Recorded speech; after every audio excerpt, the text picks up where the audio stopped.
Embrace what you feel. And everybody who is watching me from wherever he is, let your favor and your grace be upon his life. Ask him to put this job to will not represent finish. Very powerful message, and I believe that you have learned something.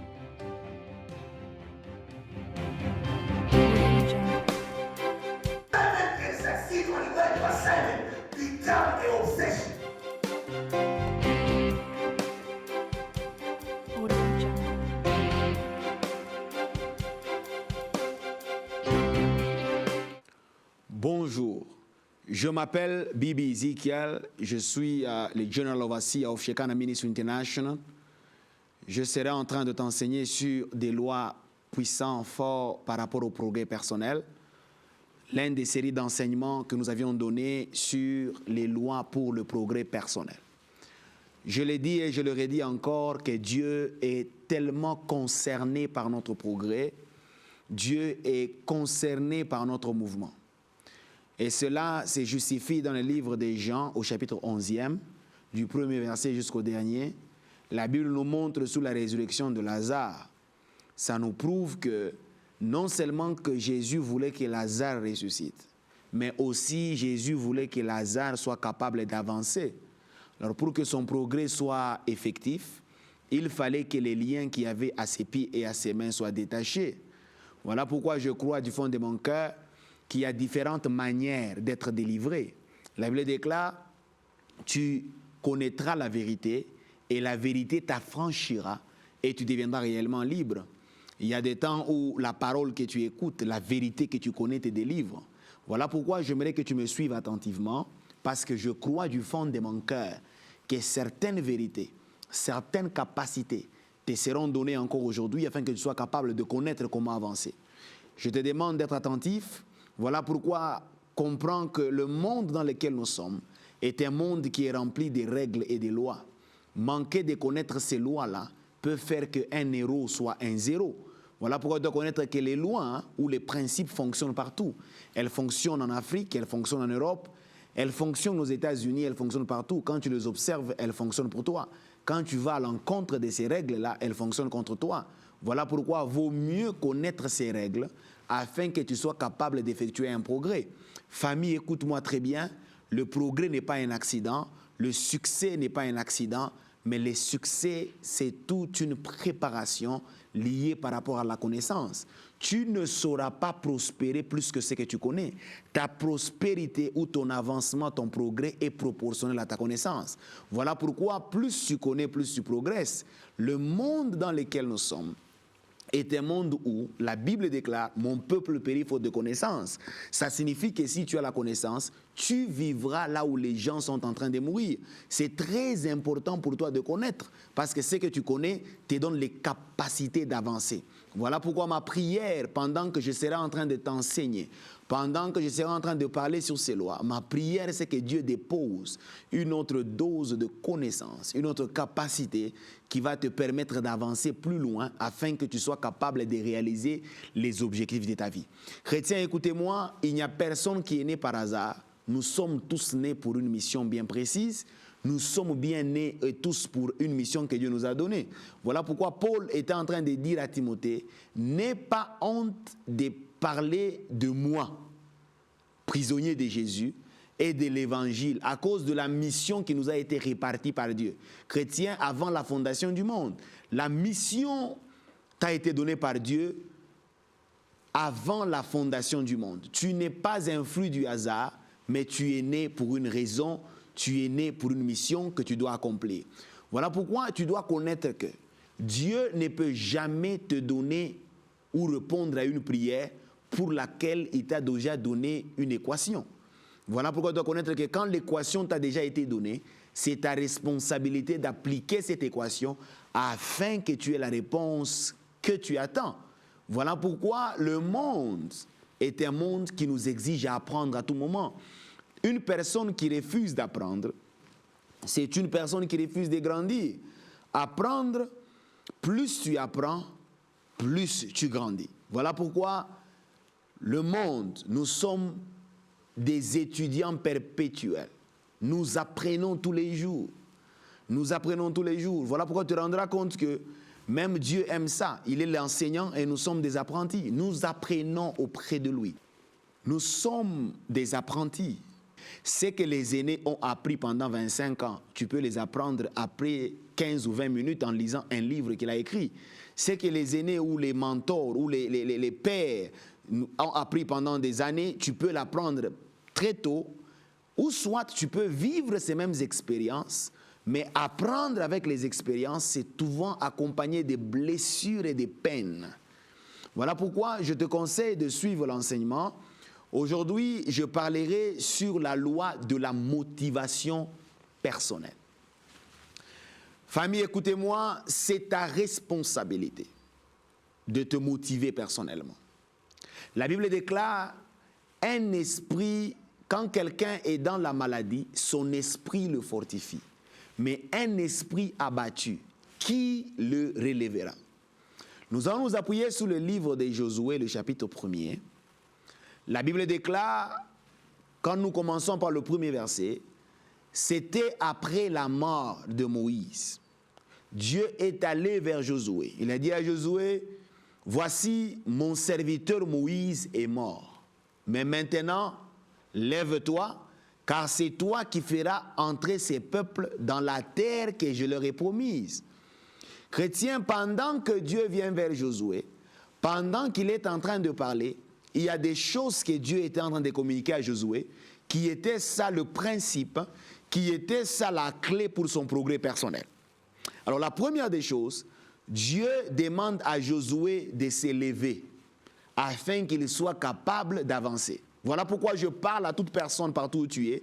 Si les circonstances de la vie, la disparition des gens dans ta vie, t'a fait asseoir dans la vie de prière, tu ne pries plus comme tu priais avant.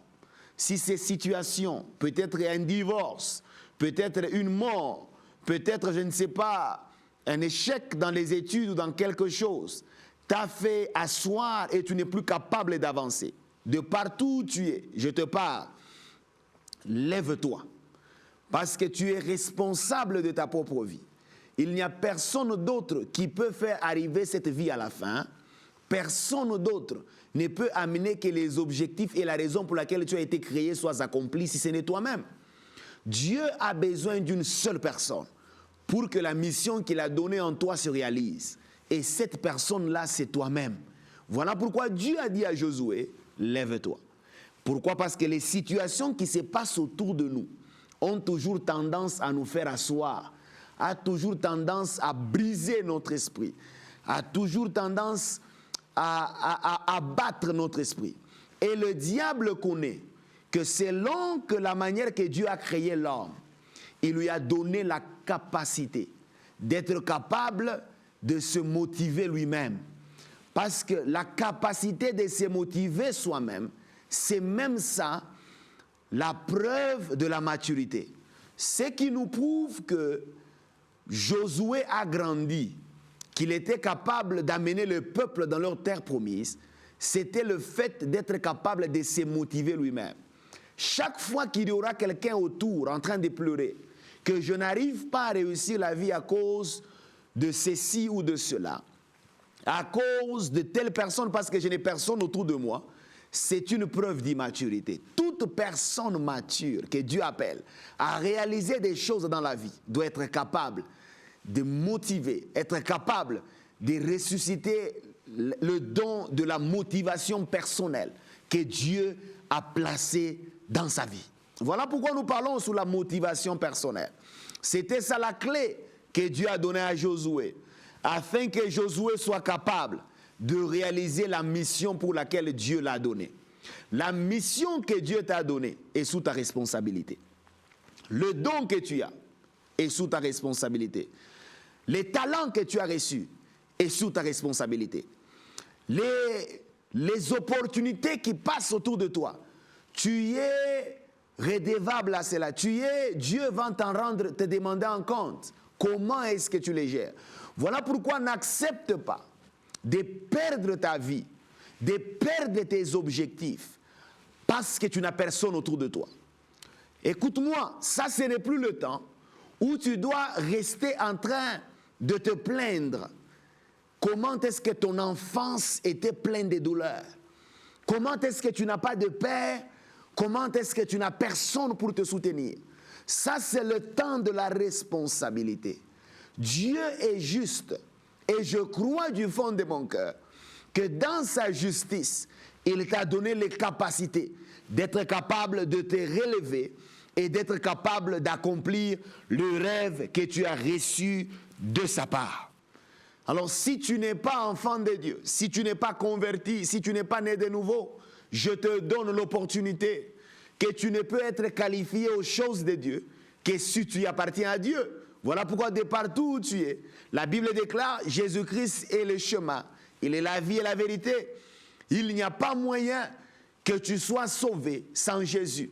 D'ailleurs, pour te dire, peut-être que tu es en train de traverser une circonstance forte, une situation compliquée. Tu passes des temps que tu n'arrives pas à comprendre. Quand tu lis la Bible au puits de Jacob, la femme avait besoin d'eau et Jésus l'a attendue au puits d'eau. Le problème que tu es en train de rencontrer peut être un point de rencontre avec Dieu. Voilà pourquoi de partout où tu es, je te donne un conseil parce que le choix et la décision sont de ton côté, c'est au pouvoir de l'homme. Dieu nous oblige seulement la responsabilité. Je te conseille de choisir le bon camp. Je te conseille de choisir le camp de Jésus, car tu ne peux pas réclamer des choses de Dieu si tu n'es pas de Dieu. Les choses de Dieu sont réservées aux enfants de Dieu. Cherche une église autour de toi, cherche un homme autour de toi, un homme de Dieu, fais une prière d'acceptance, une prière d'acceptation de Jésus. Sois initié à Jésus, connais-le, convertis-toi, répands-toi, commence une vie nouvelle avec lui. C'est là qu'il y a le secret de ta vie. En continuant avec mon message, je parle aux personnes qui ont déjà cru au Seigneur, des gens qui sont dans l'église, qui sont concernés à progresser. Chaque fois que je reste dans mon bureau, en train de recevoir les gens qui viennent avec des problèmes, il y a un mot qui est commun. C'est que pourquoi est-ce que je ne progresse pas? Pourquoi est-ce que ma vie n'avance pas? Pourquoi est-ce que je reste le même depuis que je priais dans l'église? J'ai compris que le progrès, ce n'est pas seulement prier. Pour que quelqu'un soit capable de progresser, il y a des lois et des principes qu'il doit connaître. Parmi lesquels, il y a cette loi que nous parlons ensemble avec toi maintenant, qui est la loi de la motivation personnelle. Ta capacité d'avoir les succès dans la vie est cachée dans ta capacité de te maintenir motivé. Chaque fois que tu perdras ta motivation vers tes objectifs, il te sera difficile de réussir dans ces plateformes-là, de réussir dans le domaine dans lequel tu as perdu la motivation. Voilà pourquoi il faudrait que tu connaisses comment être capable de te motiver personnellement. Oui, c'est vrai, tu peux avoir des gens autour de toi qui peuvent t'assister financièrement, qui peuvent t'assister moralement, qui peuvent t'assister, je ne sais pas dans quel domaine, mais il arrive toujours dans la vie que les gens autour de nous soient absents. Quand on les cherche, on les appelle, ils sont hors du périmètre cellulaire. Quand on va où ils ne sont pas capables de nous écouter. D'ailleurs, pour te dire que chaque personne dans la vie que tu vois est responsable de sa propre vie. Il y a des gens que tu peux aller vers eux, ils ont aussi les mêmes problèmes. Ils vivent aussi les mêmes circonstances. Ils vivent aussi des situations qui les dépassent eux-mêmes. Ils ne sont pas capables de venir en aide. Voilà pourquoi il faudrait que les protocoles, que le don de la motivation personnelle soit en toi, pour que tu sois capable d'avancer et d'aller plus loin. Un jour, on rencontre un autre homme de Dieu qui est en train de parler, il dit chaque personne a un problème. Il a rencontré aussi un président qui lui a dit que quand le président venait, il disait que oh, le président vient, je le reçois, je suis sûr qu'avant qu'il ne parte, il va me laisser quand même quelque chose pour me sourire, hein, afin que je puisse aussi payer mon loyer et que je paye quand même une voiture, même une Jeep ou quelque chose. Il était tellement motivé, il attendait de recevoir une chose. Mais le président, pendant qu'il entrait, il avait aussi un problème. Et son problème, c'était est-ce qu'on va me voter? Alors, et le président, et les autorités dans tous les domaines de la vie, et même les pasteurs, ont leurs problèmes. Alors c'est une erreur d'attendre qu'il y ait quelqu'un autour de toi pour que tu sois motivé pour tes propres objectifs. Tu dois être capable de te motiver toi-même. Tu dois être capable de réaliser par toi-même les dons ou de réaliser les objectifs de la vie que tu as, la mission que Dieu t'a donnée. Pour que cela se réalise, il faudrait que tu sois capable de ne pas t'abandonner toi-même. Laisse que les gens t'abandonnent, laisse que les gens ne te comprennent pas, mais ne t'abandonne pas toi-même. Ne te relâche pas toi-même, parce qu'il n'y a que toi qui peut te faire arriver dans ce que Dieu attend de toi. Alors, quand nous sommes en train de lire le livre de Josué, je comprends qu'il y a des choses que Dieu est en train de parler dans cette motivation personnelle. Il y a des éléments que nous avions besoin afin que nous soyons capables de rester motivés pour accomplir les projets, pour accomplir les objectifs que nous avions. La première des choses que tu dois connaître afin que tu restes motivé, c'est que tu dois connaître que c'est ta responsabilité de te garder motivé. Ce n'est pas la responsabilité de tes parents. Ce n'est pas la responsabilité de ton conducteur. Ce n'est pas la responsabilité des gens qui t'entourent. C'est ta propre responsabilité de te garder motivé. Alors, il faut apprendre comment te garder toi-même motivé. Voilà pourquoi il y a des choses que j'aimerais que tu apprennes. Le deuxième point, c'est de connaître quels sont les points qui amènent le père ou le manque de motivation, qui t'amènent à perdre la motivation dans ta vie. La Bible déclare une malédiction sans cause et sans effet. Il y a toujours une cause pour toutes choses. Les choses n'arrivent pas par eux-mêmes. Nous sommes dans un monde de cause à effet. Les choses arrivent parce qu'il y a une cause derrière. Alors, il faudrait que tu sois capable d'identifier quels sont les éléments qui t'enlèvent la motivation. Quels sont les éléments qui volent en toi cette motivation, cette passion d'accomplir tes objectifs, cette passion de rester dans le mariage, cette passion de rester dans l'église, cette passion de servir l'Éternel, cette passion d'être un grand homme de Dieu, cette passion d'être un prophète.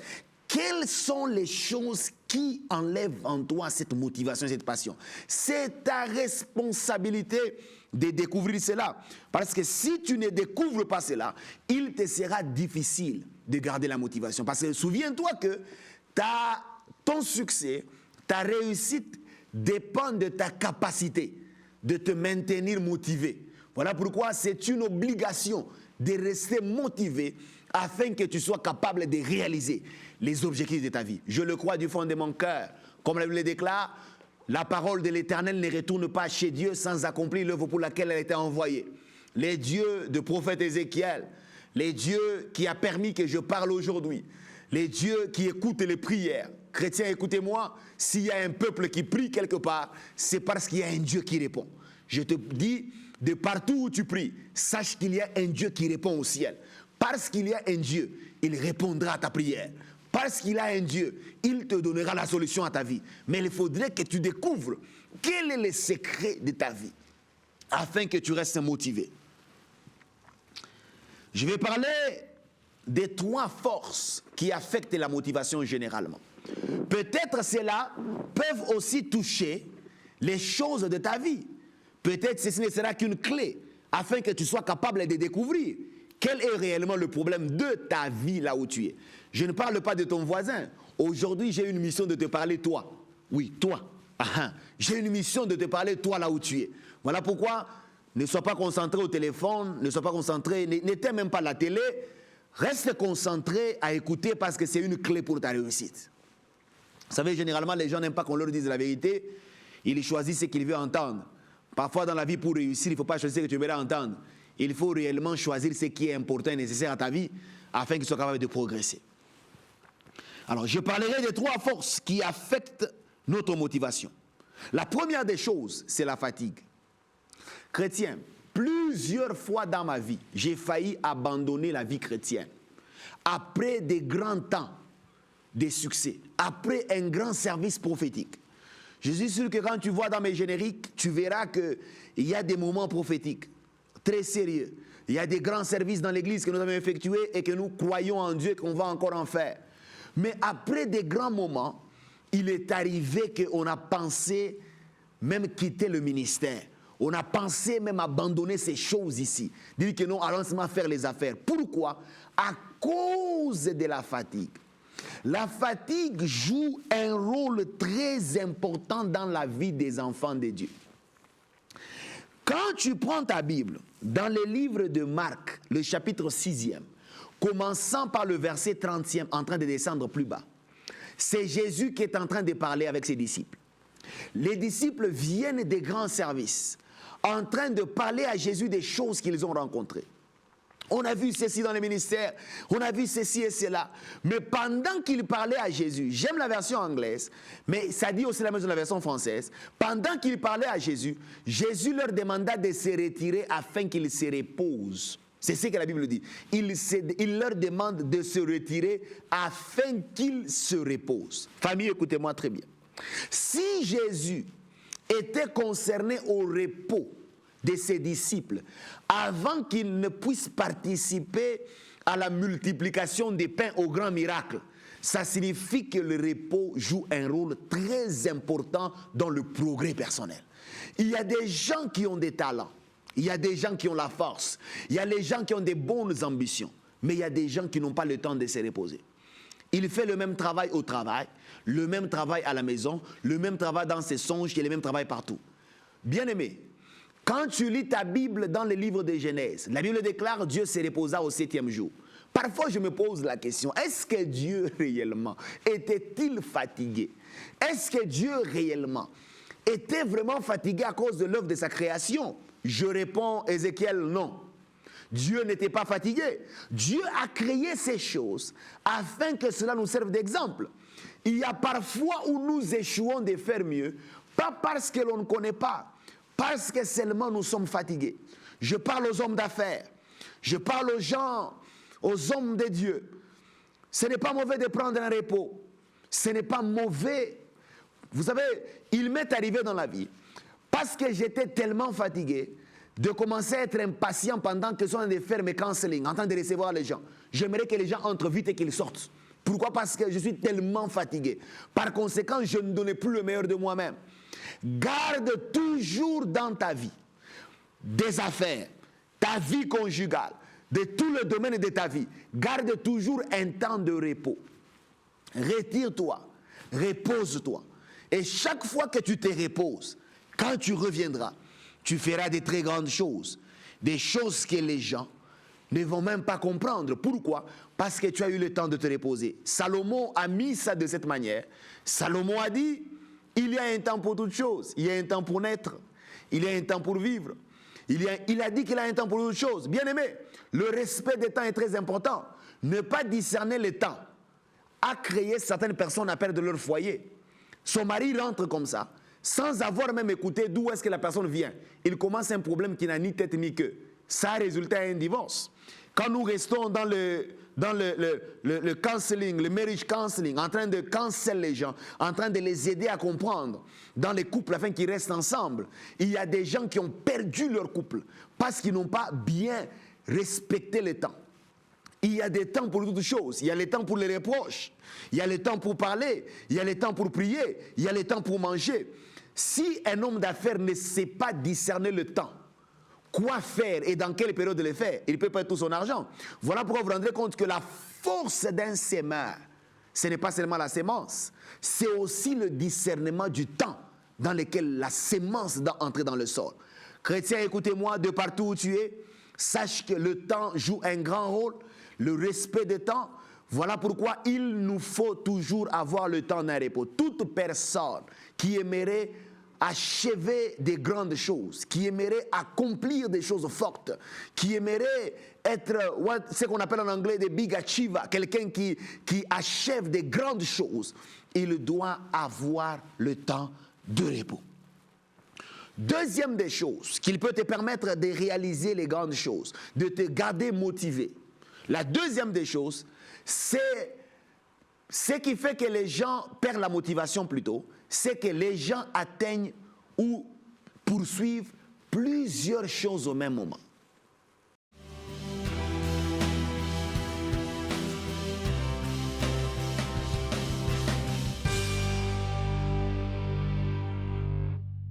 La seule chose que tu peux faire pour tuer l'objectif de quelqu'un, c'est lui donner un autre objectif. Pour tuer un songe de quelqu'un, pour tuer ce qu'il est en train de poursuivre, c'est lui donner une autre chose. Quand quelqu'un, ses objectifs sont détruits, son focus, quand quelqu'un, son attention est détruite à quelque chose, il perd les capacités de l'achever vers l'excellence. Voilà pourquoi tu dois connaître que dans ta vie, toutes les choses n'ont pas une même capacité de priorité. Il faut discerner quelles sont les priorités de ta vie. Quelle est la chose que tu dois faire aujourd'hui? Quelle est la chose que tu peux faire demain? Quelle est la chose que tu peux faire à la fin de l'année? Toutes les choses ne peuvent pas se faire le même jour et à la même période. Il y a des gens forts, des gens capables, des gens remplis de talents, mais ils échouent seulement parce qu'ils veulent tout faire au même moment. Mais la liste des priorités, quelle est la chose par laquelle tu dois commencer? Quand tu lis le livre des Philippiens, le chapitre 3e, le verset 13e, Paul dit, la seule chose que je fais, ça signifie quoi? Même ce qu'il a rendu capable de réaliser toutes les choses qu'il a fait, c'est que quand il était en train d'effectuer ces choses, il avait l'ordre de priorité. Ne fais pas toutes choses au même moment, et des priorités. Et une chose, accomplis cette chose, finis-la. Les dieux conservent éteints jusqu'au boutiste. Il y a des gens qui font toujours moitié. Ils commencent ici, le lendemain il est là, le lendemain il est là. Il n'y a personne qui est appelé à être partout et à tout faire. Une personne qui va partout se retrouve nulle part. Parce qu'il n'y a pas une place qui s'appelle partout. Le troisième point qui amène généralement les gens à perdre leur motivation pour accomplir leurs objectifs, ce sont des relations qui sont en train de les épuiser. Ce sont des relations qui sont moins importantes. Je vais expliquer. Toutes les relations de la vie que nous avions ne sont pas les mêmes. Tu peux constater dans ta vie qu'il y a des gens dans ta vie, quand tu parles avec eux, tu te sens tellement défoulé, tu te sens même fatigué. Et même quand tu rentres chez toi, tu restes dans ta tête qu'avec ce que tu n'as pas. Tu restes dans ta tête qu'avec les choses que tu n'as pas bien fait. Tu te sens démotivé. Il ne te rappelle que des choses que tu n'es pas. Il te rappelle que comment petit que tu es. Il te rappelle comment est-ce que toi tu ne sauras pas. Tu dois te rendre compte que ces genres de relations ne sont pas des relations qui peuvent t'aider à évoluer dans la vie. Tu dois bien gérer et choisir les gens qui doivent être autour de toi. Il y a des personnes dans la vie, quand tu les rencontres, tu te sens motivé. Quand tu les rencontres, tu te sens inspiré. Tu as même besoin de chercher encore Dieu. Tu as même besoin de chercher encore Dieu. Voilà pourquoi tu dois discerner chaque genre de relation autour de toi. Chrétiens, écoutez-moi. Les paroles sont la sémence des sentiments. Tout ce que tu peux sentir dans ta vie est lié par rapport à ce que tu as écouté. Voilà pourquoi tu dois être capable de faire beaucoup attention aux choses que tu écoutes. Qu'est-ce que tu es en train d'écouter autour de toi? Qui sont ces gens que tu as autour de toi? N'accepte pas des gens qui n'acceptent pas tes objectifs. N'accepte pas de rester autour des gens qui ne te croient pas.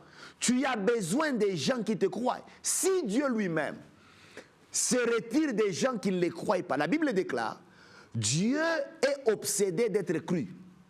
La Bible déclare, il se retire de toute personne qui ne croit pas en lui. Sans la foi, nous sommes désagréables à Dieu. Si Dieu lui-même a besoin des gens qui les croient, à combien plus forte raison toi où tu es là? Tu as aussi besoin des gens qui te croient. Ce sont ces gens-là qui peuvent t'amener à avancer. Retire-toi. La Bible déclare, quitte du milieu de mon peuple. Il y a certaines personnes, tu n'es pas appelé à être avec eux. Parce que toi, étant autour d'eux, tu deviens incapable de réaliser. Tu deviens incapable de faire ce que Dieu te demande de faire. Voilà pourquoi ma prière aujourd'hui, c'est que le Dieu du ciel te donne la force de la motivation personnelle, afin que tu sois capable de réaliser ce songe-là, de réaliser ces objectifs que tu as, de réaliser ce que tu crois dans ton cœur que Dieu t'a donné comme capacité de réaliser. Je crois du fond de mon cœur que le rêve que tu as reçu est un rêve de Dieu. Je crois du fond de mon cœur que la révélation que tu as reçue est une révélation du Seigneur. Maintenant, elle doit passer. Tu dois la mettre en pratique. Tu as besoin des gens forts, des gens qui croient en toi, des gens qui soutiennent tes objectifs, des gens qui sont là afin que tu arrives vers la fin. Oh, que Dieu soit avec toi. Voilà pourquoi j'aimerais prier pour toi et m'arrêter par là. Parce que je crois du fond de mon cœur que le Dieu qui est au ciel est tellement concerné par ton progrès. Alors ton progrès, tu es le plus grand perdant de ta vie. Tu es aussi le plus grand gagnant de ta vie. Voilà pourquoi il faudrait que tu fasses attention. N'accepte pas que quelqu'un d'autre, quelqu'un d'étranger, puisse t'amener à ce que tu abandonnes ta propre vie. Tu es responsable de ta vie. Alors prends-toi en charge. Motive-toi toi-même. Fais passer et repasser les promesses de l'Éternel dans ton cœur. La Bible déclare tes bontés se renouvellent chaque matin. Dieu te connaît. Pense aux choses positives. Pense aux promesses de l'Éternel. Quand on parle de l'espérance, l'espérance est toujours basée à une promesse. Voilà pourquoi, quand tu entends Dieu parler, il amène ton regard vers le futur.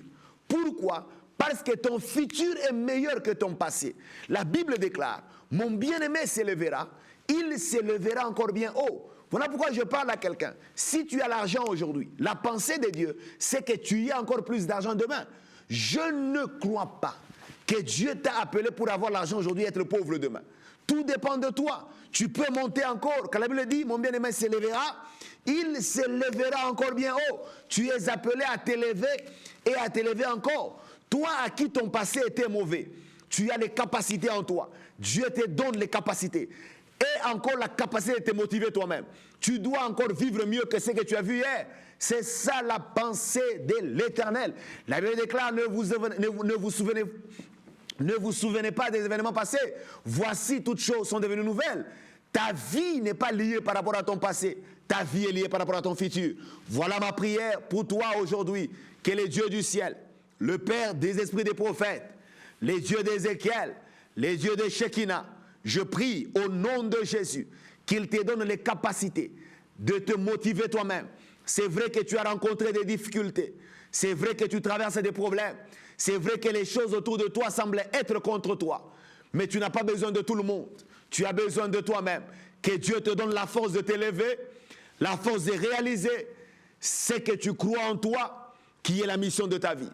Que Dieu te bénisse, que Dieu te garde, que Dieu te protège et qu'il t'élève au-dessus de tout obstacle. Au nom de Jésus. Amen. Reste connecté sur Bibi Ministry Broadcasting. Je crois du fond de mon cœur que toutes les émissions de ce ministère est en train de nous amener à un progrès. Tu dois progresser. Que Dieu te bénisse. Reste connecté pour le prochain programme. À bientôt.